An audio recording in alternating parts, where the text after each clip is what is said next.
To my beautiful and amazing royals of Africa, Mboloni, my dear people, this is your queen, Queen Ngningone II, 17th generation crown queen of the Fang people and of the Diasporan Africans, also known as the Immortal. Welcome, welcome back to Nubia, the path to return, the home of the African royals. Now, if you're watching me for the first time, I'm Queen Ngningone II. I'm your host. If you like my vibe, stick around. You will learn something. Now, to my amazing and returning royals of Africa, welcome back. Welcome, my dear people. Thank you for all your lovely messages and comments. Sometimes I'm just too tired to reply to all, but I want you to know that I'm getting them. Your amazing messages of encouragement and of love. Oh my God, my people are pouring love on this queen. Thank you so much. So my dear royals of Africa, I'm coming back today with part 2 of the dangers of our division. We are going to cover the dangers of our division within our family. As you know, the family is the heart of any community. So before I tackle into the topic, I would like to share a little video. Please watch this. She was angry because I refused to adopt her kids. Be sick. All this is because I won't do some type of adoption. I see you keep praising all these men that do adoption. I'm not doing adoption so you can take all my money. I'm not doing that. No, they ain't. He don't do shit. No, he don't do nothing. And that's why you mad. That's why you mad. No, he don't do nothing. That's why you mad. That man married somebody else. That's why you so busted and disgusted right now. Yeah. Trying to look like her. Yeah.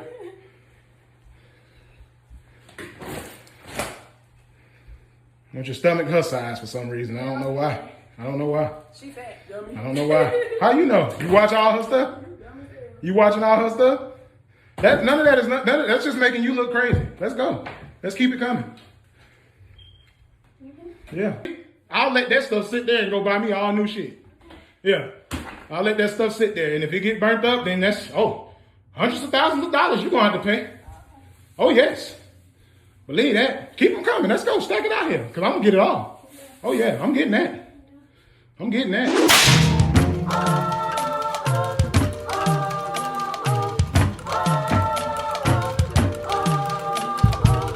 All right, my dear people. So breathtaking. As you could see on part 1, we basically talked about the dangers of our divisions. All right. We covered in part 1 that some of our children, in an attempt to claim whatever they're seeking out there, be it reparations, be it land, be it whatever, they have stripped themselves naked of their African identity. We also have covered that they have gone to the point of dividing themselves, that our children are now viewing each other so differently, to the point that when one of us gets in distress, the other ones have become so numb to the pains and the suffering of their brothers. So now in part 2, we are going to cover the dangers of our division within our family. As you could see on this video, you see our beautiful daughter, okay? One of those born in America. She was putting the belonging of the gentleman who was recording, who seemed to be her husband, putting his belonging out because he would not, according to him, he would not adopt her children. Okay? So watching that video made me cringe. It made me cringe because I realized that our blood lives on. Now you mean to tell me that this daughter of ours, born and raised in America, she finds herself in a situation, in a position where Everything has been stripped from her. Her culture has been whooped out of her. Her name has been whooped out of her. Her spirituality, everything has been whooped out of her. And she's been forced into the Western world and live life based on Western rules. But and yet she marries this man who found her with her children. But knowing that the Western world view children as a burden, as a financial entanglement. All right, she's born into that culture that believes so. She's born into the culture that views children as liability. All right, she's raised into that. But nonetheless, something in her was raging that no, this man of mine is doing something wrong to me. To the Western world, just like the comment showed, they were condemning her. Because to them it's like, oh no, they are by somebody else. They shouldn't be his responsibility. But no, the spirit in her was telling her that no, you are being taken for a fool, you are being taken advantage of, and so on and so on. And the African woman in her came out. So to that beautiful daughters, those of you who know her, tag her or send this video to her. You are not crazy, and I'm here to tell you that you are not crazy. In our culture, contrary to what many of you are now believing today, that many of you believe that you're indigenous of these lands you're living in. But we know who you are. Even after they have stripped everything in you, the African woman in you is still very well alive. In our culture, it is expected of every groom seeking to marry a woman with children. During the traditional wedding, it is expected for him to say what his intentions are when it comes to her children. It is expected of him to say that he is willing to take her and her children and make her children his, basically to adopt them. When you react the way you react, people won't understand, especially where you live in America. People will not understand that it's part of our culture for any man to come and marry a woman, especially if he knows the girl has children. Now, if these children are not already attached to a lineage, he is expected to express the fact that he also wants to claim the children and want to claim them as his. If the children are already attached to a lineage, basically that they have a father who claimed them, they're part of the father's clan and he's taking care of them, so they're going to be off, you know, they're going to be off the equation. But if they are not attached to a lineage, it is expected. Because our people say, if you love the dog, you love the flea. A woman and her children, per our culture, as the Bantu people, especially the Bakongos, the people of the Congos, a woman and her children are a package deal. You can't get them in discounted, no. And when a woman has a child outside the wedlock, that child belongs to her father's lineage. Okay? And if a man marries her, a man want to claim her, a man doesn't want to separate her from her children, meaning the children stay with her parents and she goes up and get married, a man is supposed to also ask for the children and not to break that family.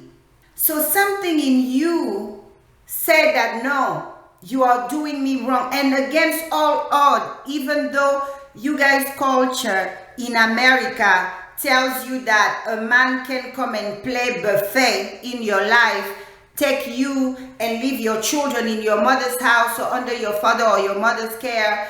It's not our ways, okay? Our daughters in America, you are losing this fight. How can you win any fight when you have lost track of yourself?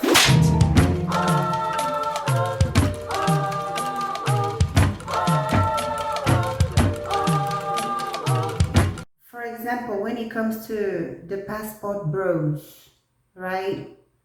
It's interesting to see the reaction of our daughters who are so-called Black Americans or Black people, African Americans. It's interesting how they act. So they get upset because their brothers are going to other communities and find wives, you know. So I see them interact on the internet and stuff, and I'm like, it's very interesting. As much as they feel that they are not African, but and yet they're having the same reaction Africans would have, because in our culture, marriage is a serious matter. Marriage is not a joke. Marriage is a matter of two families becoming one. So yes, marriage is a family matter. So we don't get married, you know, incognito or solo or stuff like that. Both family have to be there. They have to come into agreement that they're allowing their children to be together, and everybody gonna do the necessary to keep them together. Yes. So that part of you, you know, the African woman in you is outraged. Like, how dare you bring a strange woman? Because, you know, we don't accept strange women. The one thing we don't want to see is our sons, especially them, bringing what we call a strange woman. Who are strange women? A woman we don't know the root of, a woman we never met the parents, a woman we have no idea how she was raised, a woman we don't know if she will come around us and live at peace, a woman we don't know if she's gonna understand our culture, that the woman gets married, she leaves her clan and go and become part of her husband's clan. So it is her job to learn her husband's culture, it is her job to learn her husband's language and everything. Women we don't know, they just bring them around and, you know, force them into our families and stuff like that. We don't function like that. So that's why we African, you know, marriage it's a matter of family. It's a family matter. Okay, so when I see you guys interacting, yet you claim that you're not African, but and yet your behaviors are still very African-like, you let me wonder. Although you've been living in America, exposed to the Western ways and, you know, forced into that kind of lifestyle, but there's the woman in you, the real woman in you, the real queen in you, the African in you is raging a war inside. And sometimes you just can't hide her. Okay, you just can't hide her, because for us Africans, when you get married, it's an addition to the family, you know, especially our sons. We hate to lose a son just because he got married to someone who doesn't acknowledge us or doesn't want to bother to learn the culture, because for the Africans, the woman leave her clan and join the male clan. So when you bring a strange woman from a culture different than ours, the fear in there is there that we will lose that son. So you girls are basically acting Africans even while claiming not to be African. That's why you're losing the war. Okay, my dear daughters, you're losing the war because you have lost track of who you are.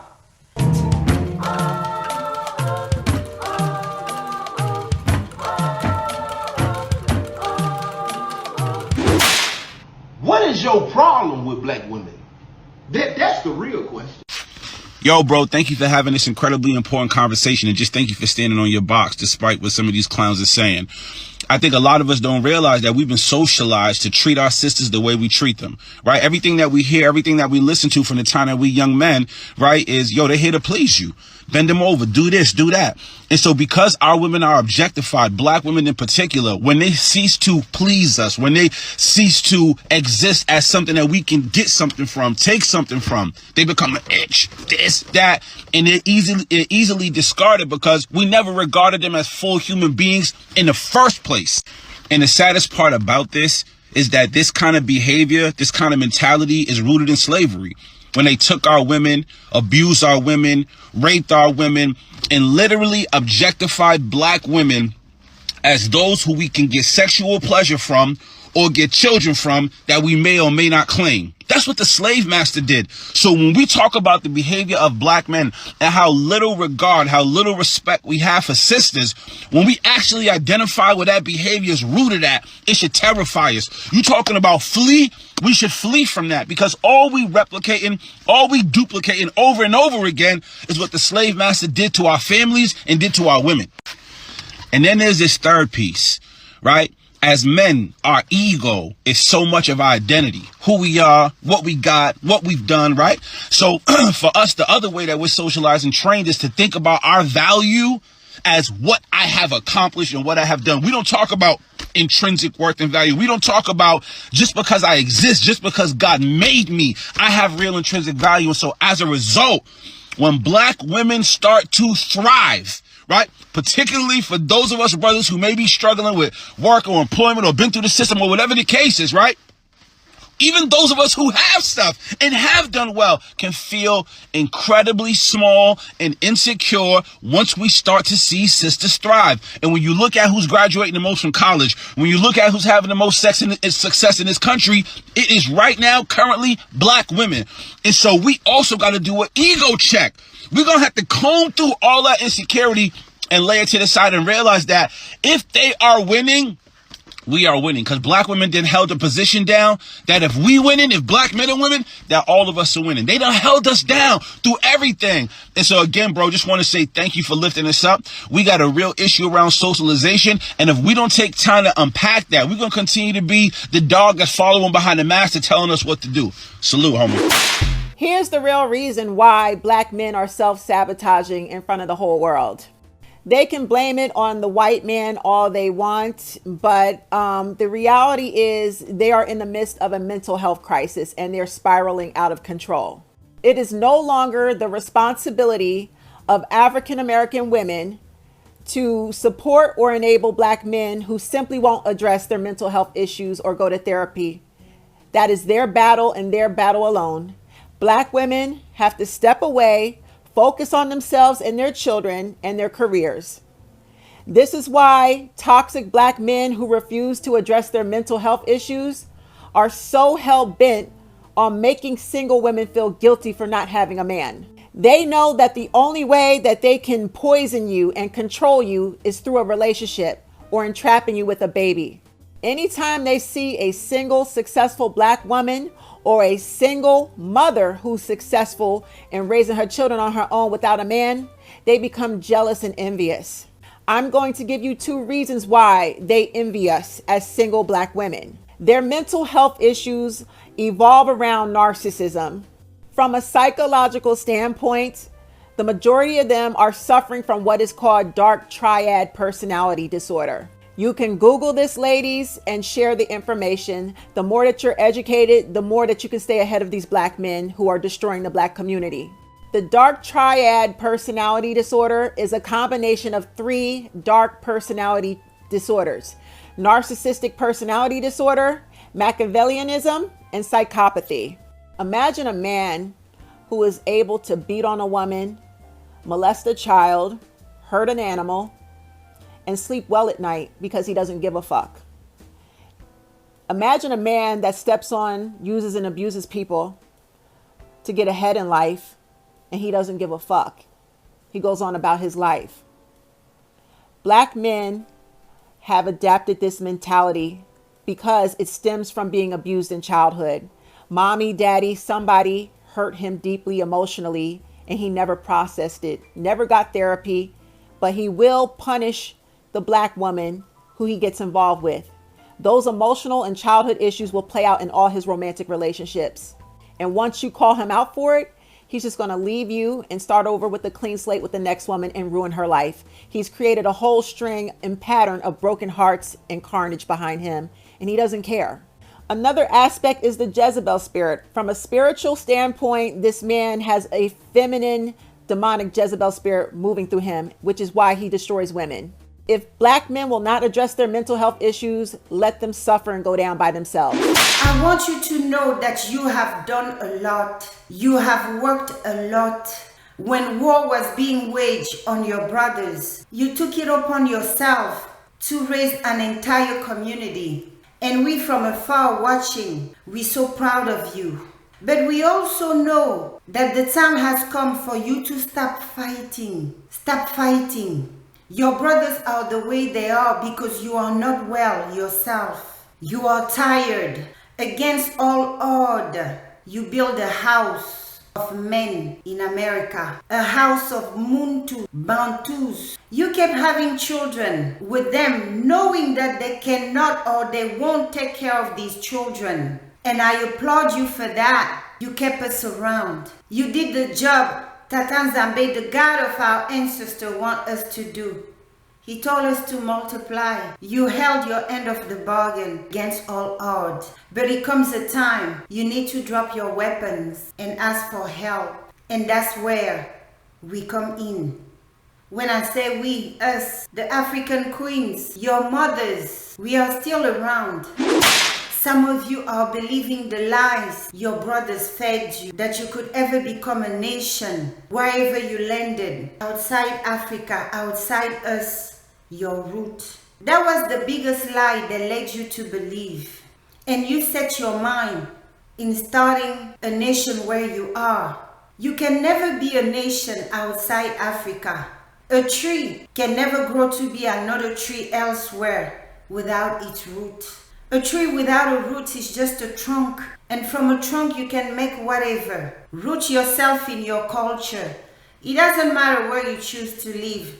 You need to root yourself in your culture. Your culture is your anchor in life. Your culture will give you the tools you need to navigate through this white supremacy system, which is our number one enemy, our number one predator. Different houses of Africa in foreign land, but your root, your essence, what makes you who you are, what makes you feel the way you feel when facing certain situation, even though the culture you raised in makes it okay, residing in Africa, and you can't continue running from it, my child. The reason why you feel the way you feel, you throw his clothes out, is because of the African in you. Because your spirit tells you he's breadcrumbing you. Because on the land of your ancestors, you are so valuable. For us, the African, marriage is a serious thing. Marriage is a matter of families. When a man comes marry you, he has to prove to your people that he can take care of you and your children to come, that you won't die of starvation, that he will always have you wrapped up around the most expensive fabrics. Because if you're still struggling, nobody gonna give you their daughter in Africa. So I don't understand the sweat they have you go through. They get away with labeling you all these ridiculous names. Is because you're not rooted in your culture. Once you're rooted in your culture, you can stand strong in your culture and remind them who you are. You are a Bantu woman. Send them to do their homework before they approach you and try to handle you anyhow. We have to heal you, my daughters. It's time we heal you, because once you heal, then your brothers will follow suit, because you dictate the tempo to the dance they dance. But they have taken power away from you because you're tired, you're exhausted, you have done a lot. And I want you to know that we're proud of you. Once you allow them to take that power from you, they have made of you whatever they want. Our people say the woman is a child first teacher. Whatever a child knows, a good chunk of it, 70% of it, the mother taught him that. If you see some communities, the way they are is because their women taught that, enforced that, encouraged that, and so on. If our men are messed up, it's because we are tired, we are weak. Our people say the level of consciousness of a community reside in the level of consciousness of the women within that community. It means when the level of consciousness of a community is high, it means that the level of consciousness of the collective of the women within that community is high. And of course, when it's low, it means that ours is low. So the situation that is happening with our sons, our brothers and stuff around, you have to understand that you have done your best. Okay, you have done your best. The culture you have created in America, no matter how beautiful it is, unfortunately it's a culture which falls short because it was created at your weakest point. You were at your weakest. The culture you have created in America is not something you can rely or solely rely on. As you could see, your house is on fire. You have a high number of female child, daughters, women and daughters missing. They're talking about 71,000. I don't know if it was just, I don't know for how many years, but these numbers made me cringe. Okay, so we have the males around just going around crazy. It is important that you understand that you are not winning any war when you're short-handed. Okay, we have to go back and root ourselves in our culture. So when people bring madness around us, we remind them who we are. It's not that us Africans are rejecting what you have created as culture, but what we would like to see our children understand is like, you can never become a nation outside Africa. Africa is your root. Africa is the nation you're part of. You are a house of Africa in America, a house of Africa in Jamaica, a house of Africa in Guyana, in Barbados, and so on. You are not nations. Okay? So when you stop trying to separate yourself, because no matter how much you try to run or hide for who you are, the true essence in you comes, and part of you is acting typically African. We would like our children to understand you never would see any other group of people do that, but it's always our people. You would see people import animals here. The Russian cats, when they come here, they're still calling the Russian whatever breed they are. The dogs, the German Shepherd, when they come here, they don't become American Shepherd just because they were born in America. They still continue being a German Shepherd. There's other communities who have been here for a long time. For example, the Chinese American community. Have you ever seen Chinese children running around claiming, claiming to have a Chinese American culture that, they are forcing down the throat of mainland China to recognize? Let me tell you something. I hear a lot of you saying, oh, when we come here, we have to learn the culture and everything. You may take it as offensive. We're learning the culture. English is not our language. For most of us, we learn English. We even learn, we eat some of your dishes and stuff. But what we realize is that you want to impose your culture on mainland continental Africans who really, on the hierarchy, are like the parent. Now, we have something to preserve, which is the master civilization, the one from which the other civilization came about. We have a culture to preserve, which has been under intense attack. So we cannot afford trading that which is left of us to what our children have created in the years of captivity. It's quite presumptuous and pretentious for children to try to promote their culture, as part of a culture that Africa, the parent, must recognize. Is very rude. We are the only group of people, we the African, we are the only group of people who put up with that kind of disrespect.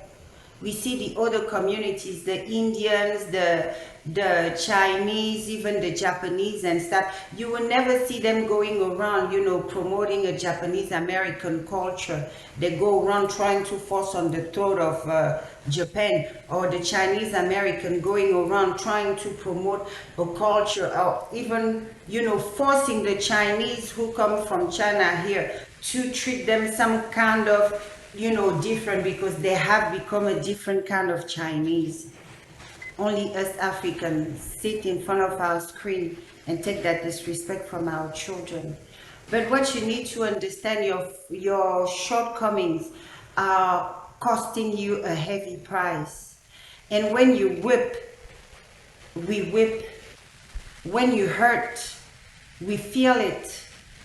As much as you claim to be so different from us these days. But blood is blood, and blood doesn't lie. So we are going to stop fooling around, okay? My dear daughters in America, you have done an amazing job. It's time you take the reins, okay? You take your power back, because what is happening, what I witness around, I'm not blaming you, but there's a lot that you allow around. When you put your foot firm to the ground, when you grasp, get a good understanding of your culture, make sure you do your DNA test, pinpoint where you come from. It is now possible. But what do I see many of our daughters out there doing?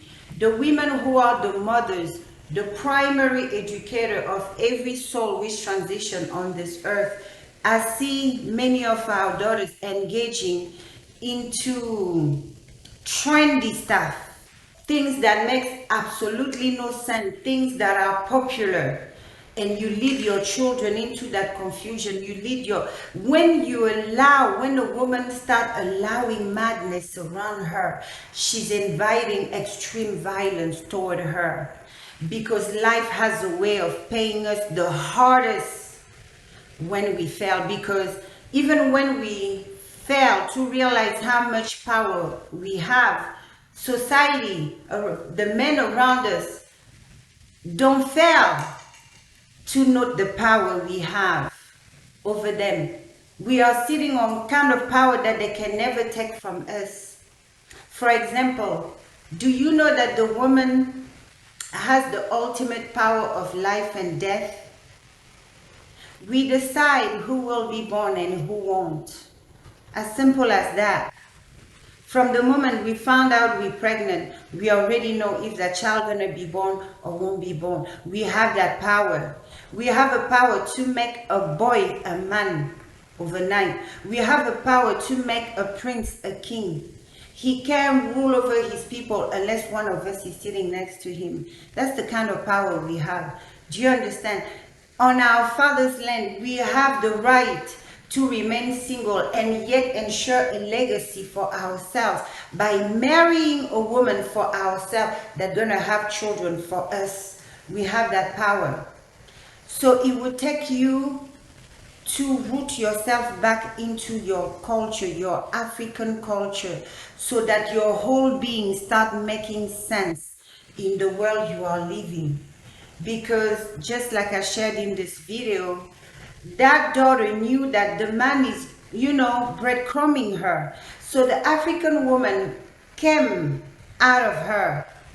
You understand? So there's a nature in you that you cannot subdue, that you cannot lie to, that you cannot BS around. You can try to tame it and try to put it to sleep, but it's gonna be there. Unless you back it up with the culture it belongs, you will always remain misunderstood.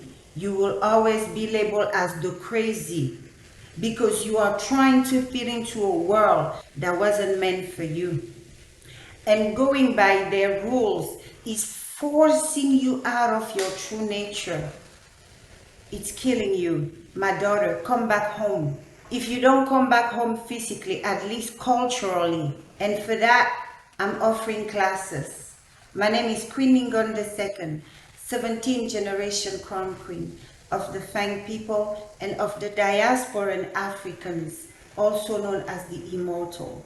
I'm a Pan-African cultural activist. And as the quality of a crown queen, I'm the custodian of the culture and traditions of my ancestors. And a queen is a mother to her people. And that is your job in your respective homes, to ensure that the custom, the traditions, the value of our people are passed down to our children. Any man out there is a fellow woman child. That's how we Bantu women see it. Any woman out there is a fellow woman child. So if we are good teachers, we won't have to worry about how they turned out to be in life. Okay, my daughters, my dear princesses, drop your weapons. Click on the link on the description box below. So please join me. The name of the class is The Cultural Re-Education of the Bantu Men and Women. As you see, I'm not discriminating. Okay, we will help the African American girl and the African American woman to immerse back, to take root into her culture. And we will do the same thing for our boys and men.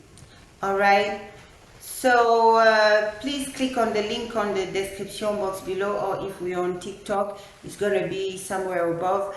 So to my beautiful and amazing royals of Africa, that was it for today. We have to heal our wounds, okay? In order for us to be healthy, in order for us to overcome any challenge, we have to fight, we have to operate from a place of health, good health, physical and mental health, and of course, spiritual health. Until next time, take care of yourselves and of each other.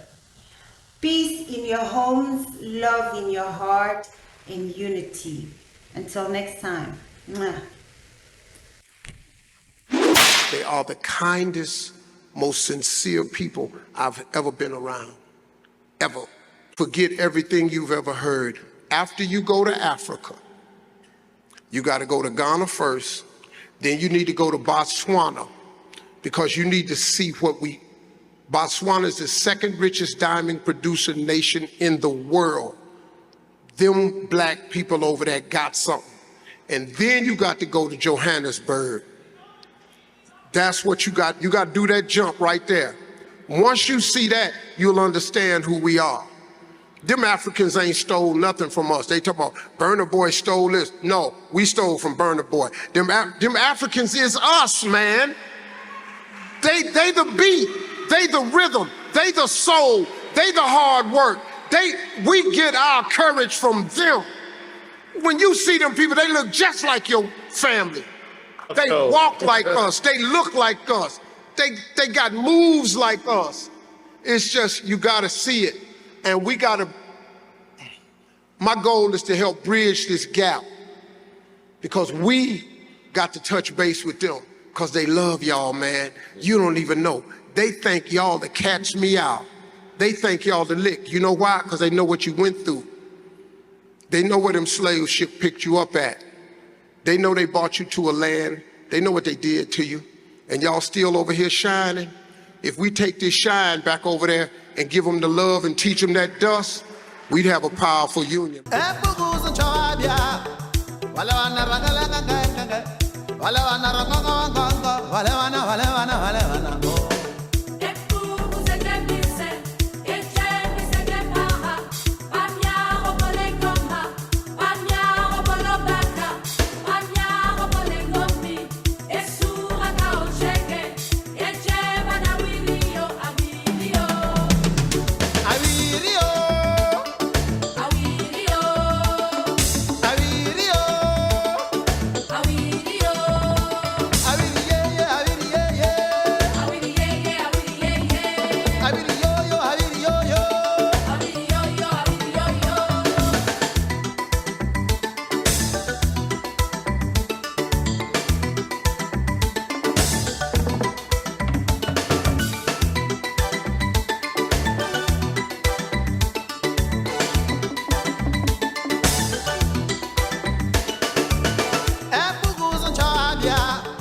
Wale wana le ngombe ya ngongo, wale wana le ngombe ya ngongo.